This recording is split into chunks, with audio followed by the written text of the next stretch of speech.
Il sera intéressant tout à l'heure, en tout cas, d'entendre le point de vue d'Emmanuel Macron ou encore d'Arnaud Montebourg. Sur tout cela, ils seront nos invités. On va tout de suite reprendre la direction de la Maison de la Chimie et retrouver Guillaume Darey.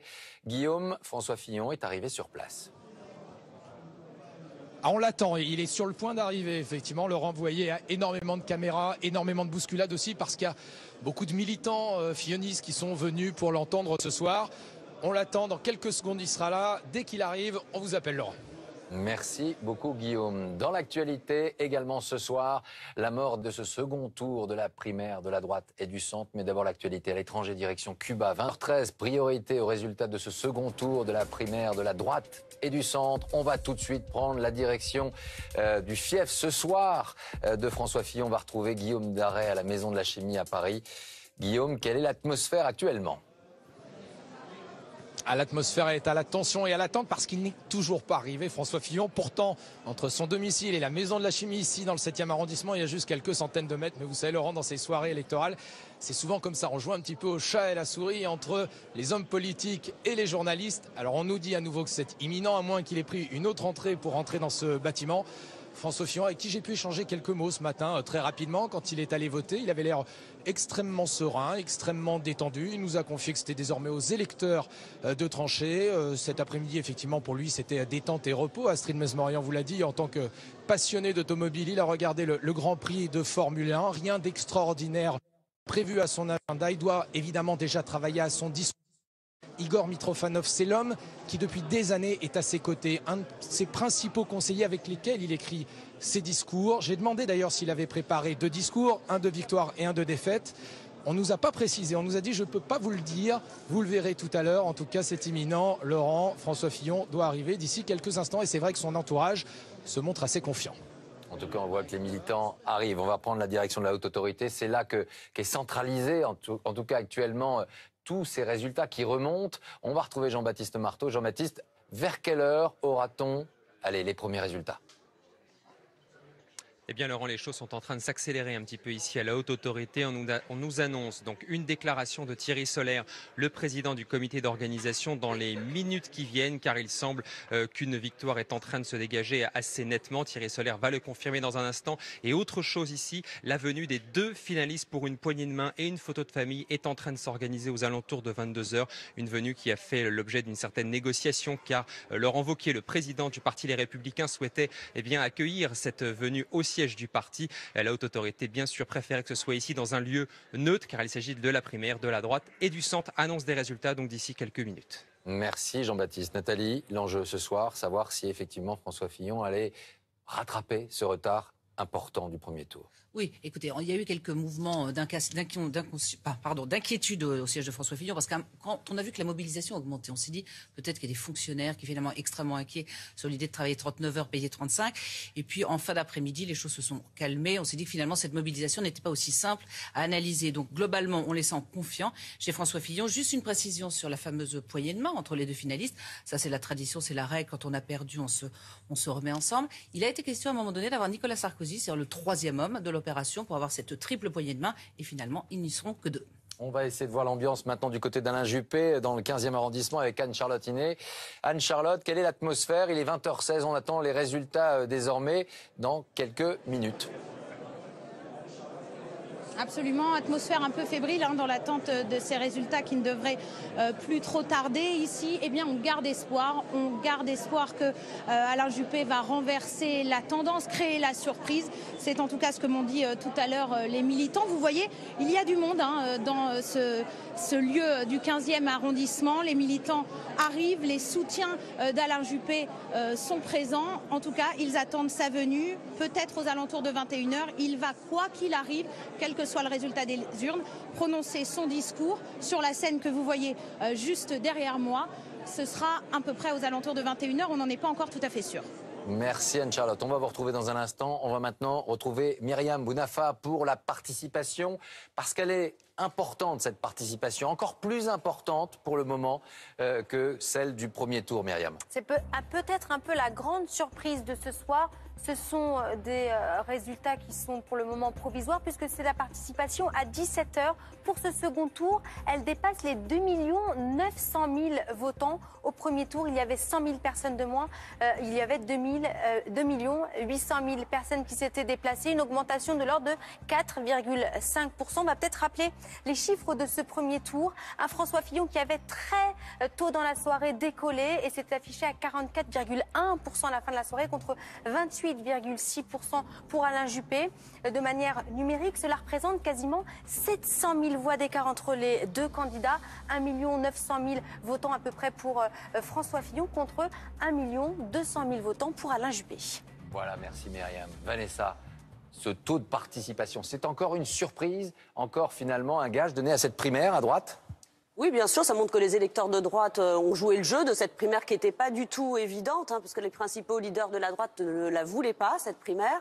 On disait que ce n'était pas dans la culture des gens de droite, donc ils se sont saisis de ce scrutin. Après, cette participation, elle peut être interprétée de façon un peu différente. Le débat de l'entre-deux tours a été très suivi, donc en effet, il y a des gens qui ont envie qui connaissent mieux les programmes des candidats. Et puis surtout, il ne faut pas oublier que c'est une primaire de la droite et du centre et que les électeurs de droite ont envie de bouter François Hollande hors de l'Élysée. C'est leur but principal. Ils savent que le candidat qu'ils vont choisir ce soir sera peut-être le prochain président de la République. Donc la mobilisation, oui, est forte dans le camp de la droite et peut bénéficier au plus droitier des deux. Et tout est en train de se jouer parce que c'est le dépouillement.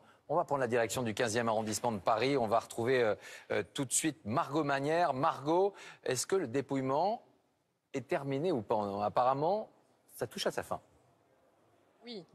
Oui, c'est terminé, Laurent. Le dépouillement s'est terminé aux alentours de 20h ici, dans ce bureau du 15e arrondissement de Paris. Et François Fillon serait ici largement en tête, 57,4% contre 42,6% pour Alain Juppé. Sachez que les résultats du premier tour correspondaient à la tendance nationale, mais il faut évidemment rester extrêmement prudent. Des résultats qui devront être d'ailleurs confirmés par la haute autorité de la primaire avant d'être validés.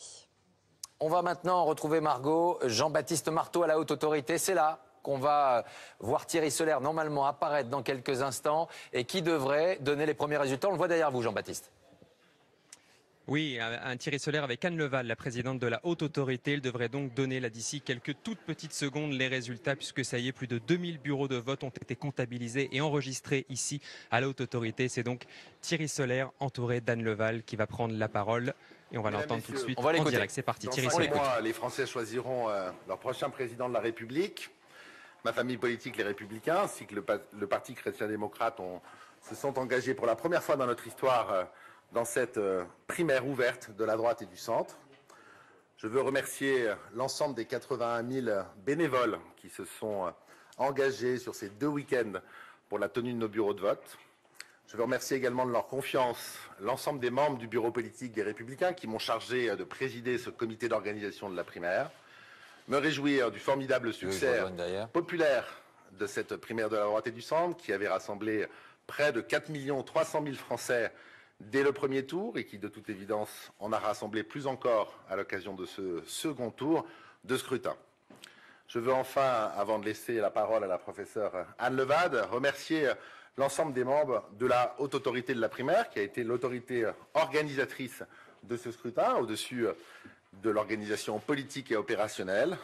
Remercier la professeure Anne Debay, remercier M. Pierre Steinmetz, ancien membre du Conseil constitutionnel, remercier M. Jean-Claude Magendie, ancien président de la Cour d'appel de Paris, remercier le professeur Bertrand Mathieu et remercier bien sûr infiniment la professeure Anne Levade qui a, pendant tous ces mois, fait œuvre de solidité, de rigueur auprès de nous.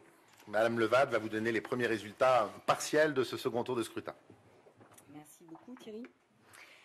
Bien, mesdames, messieurs, donc comme vous le savez, nous avons fait le choix de procéder par une première diffusion partielle à partir de 2000 bureaux de vote dépouillés. Ce sont donc les éléments que je vais vous communiquer. Ils vous seront ensuite diffusés en temps réel sur cet écran et vous suivrez leur progression avec une mise à jour toutes les 5 minutes. Donc il y a quelques minutes, juste avant que nous n'arrivions, sur 2121 bureaux dépouillés, eh bien, les scores respectifs étaient pour François Fillon de 69,5% des voix et pour Alain Juppé de 30,5% des voix. Vous allez donc voir s'afficher dans quelques minutes ces résultats selon les règles que nous vous avions annoncées et donc avec une mise à jour régulière. Ne vous étonnez donc pas que les chiffres qui vont s'afficher dans quelques instants ne soient pas exactement ceux que je viens de vous communiquer. Et nous reviendrons sans doute en fin de cette soirée, je ne peux pas vous dire à quelle heure, lorsque nous aurons des résultats sans doute pas totalement définitifs, puisque comme pour le premier tour, vous le savez, nous avons été amenés à récupérer un certain nombre de résultats de bureaux de vote dans les jours qui ont suivi, mais en tout cas des chiffres plus complets sans doute aux alentours de 23h, 23h30. Merci beaucoup.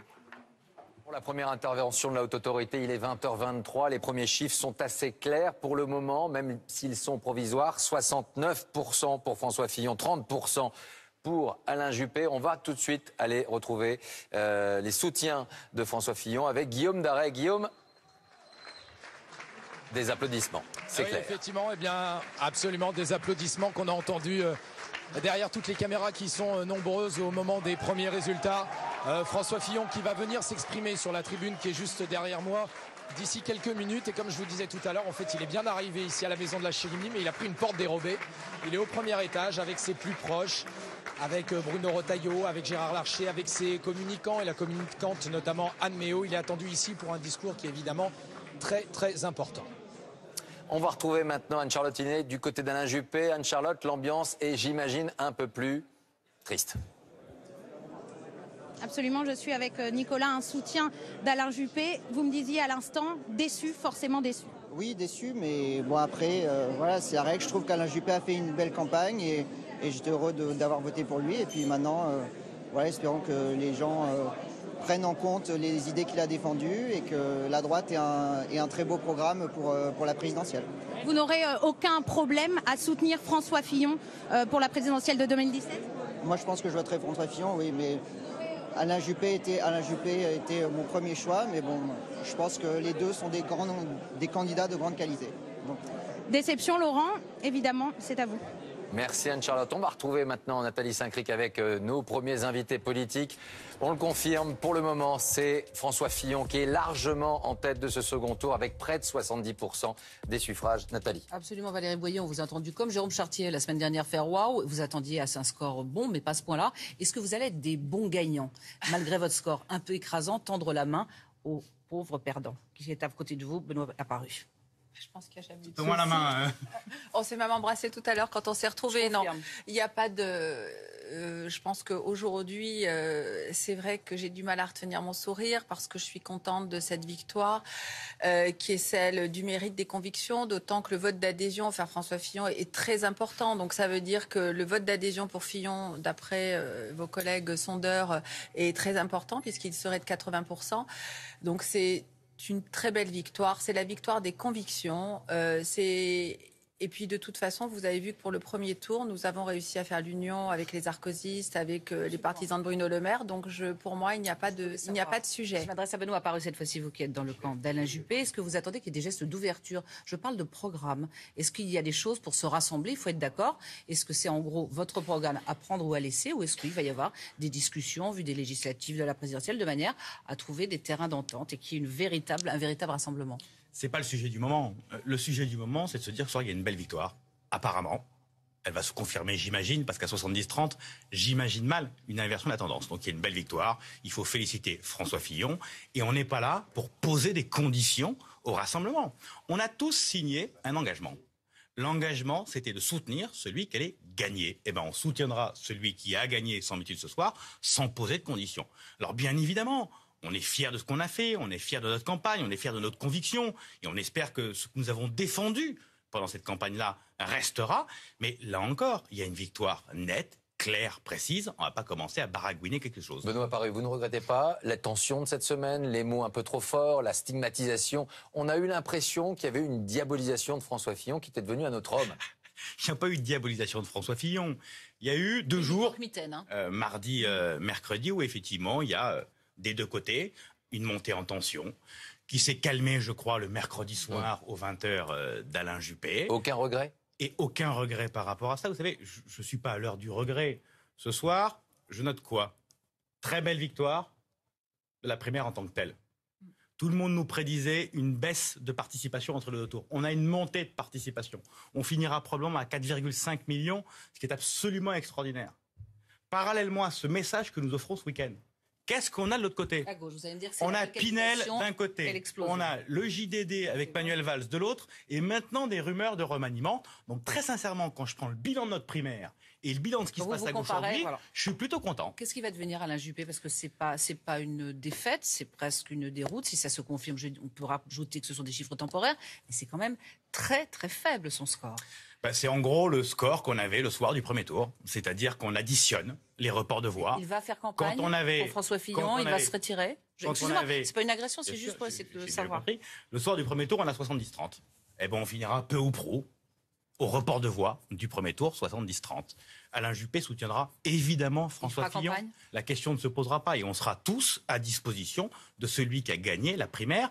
Je vous rappelle qu'on est dans la même famille politique. Alors je sais que pendant les campagnes électorales, et c'est normal, il y a des montées de tension, il y a des pics de tension, il y a des désaccords, et on exprime principalement nos désaccords. Mais comme on l'a répété tous, depuis 6 mois, on était d'accord à 80%, en désaccord à 20%, on a mis l'accent sur les 20%, et bien maintenant on mettra l'accent sur les 80%. Benoît Apparu, juste une première réaction d'un ancien candidat du premier tour, c'est celle de Jean-François Copé qui est avec Hélène Hugues. Hélène, vous êtes avec Jean-François Copé. Jean-François Copé qui sort à l'instant du bureau d'Alain Juppé. Jean-François Copé, dans quel état d'esprit est-il? Il acte sa défaite. Écoutez, c'est lui qui va sans doute le dire. Moi, je l'avais soutenu pour ce second tour. Nous avions en commun de vouloir gouverner par ordonnance, c'est-à-dire prendre tout de suite les décisions nécessaires dès l'été. Mais enfin, maintenant, le choix est fait. Il est sans appel. C'est une magnifique victoire de François Fillon. Et pour ce qui me concerne, sans attendre, je veux simplement lui dire toutes mes félicitations, lui dire que c'était une très belle campagne, que je me place dès à présent et indépendamment de ce qui a pu nous séparer dans le passé, à son entière disposition, parce qu'il nous faut l'emporter. Il faut que François Fillon soit le prochain président de la République française. Et je veux simplement lui dire ce soir, moi qui ai fait le plus petit score, à lui qui a fait le plus grand score, que je mettrai toute mon énergie pour être à ses côtés, à la place qu'il souhaitera naturellement, pour faire en sorte que nous puissions opérer ce sursaut français tellement nécessaire, à un moment où les Françaises et les Français attendent une vraie politique de droite et du centre, et que je serai donc à ses côtés, avec toute la famille rassemblée, parce que c'est un impératif pour l'avenir. Merci Monsieur Copé. Laurent, c'est à vous. 20h30, François Fillon, pour le moment, largement en tête avec près de 70% des suffrages de ce second tour. Valérie Boyer.